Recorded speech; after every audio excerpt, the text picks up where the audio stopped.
In order to be able to connect the vertical rows with the horizontal rows, we have to make sure that our splines are closed.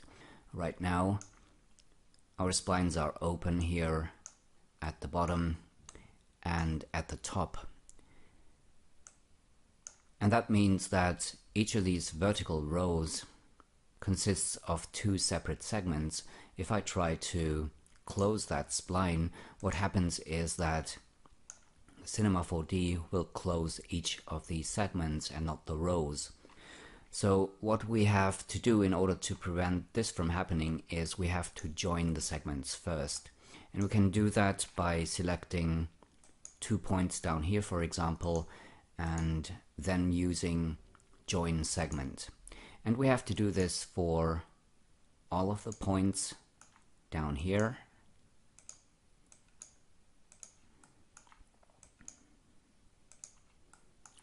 And now we should be able to close this spline.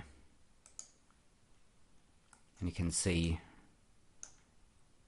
that our gaps have been closed up here as well. So now we have a spline that we can use with the spline mask object. And of course we have to do the same thing for the horizontal rows.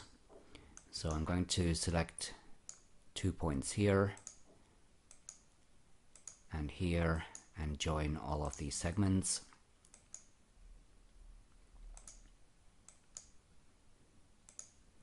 And then we can close the spline.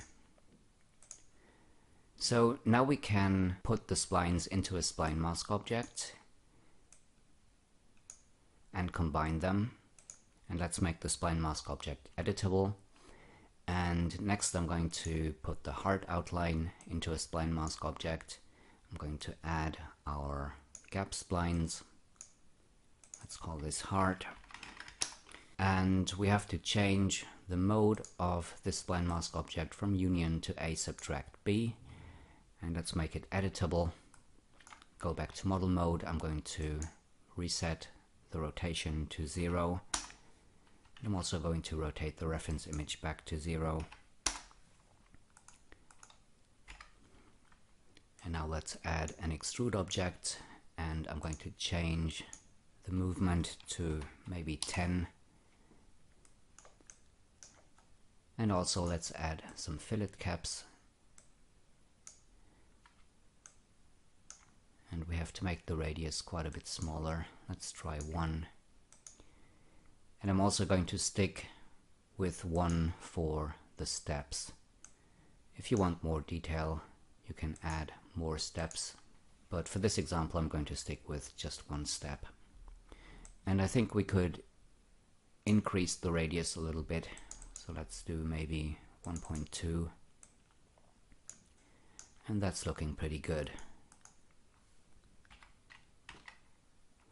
Let's do a close-up of one of these protrusions here. And I think we can be pretty happy with the result. We got some very nice curves going, the straight lines are really straight, and the distance between the puzzle pieces is very even. So I hope you've enjoyed this tutorial. Thanks for watching everyone, and take care.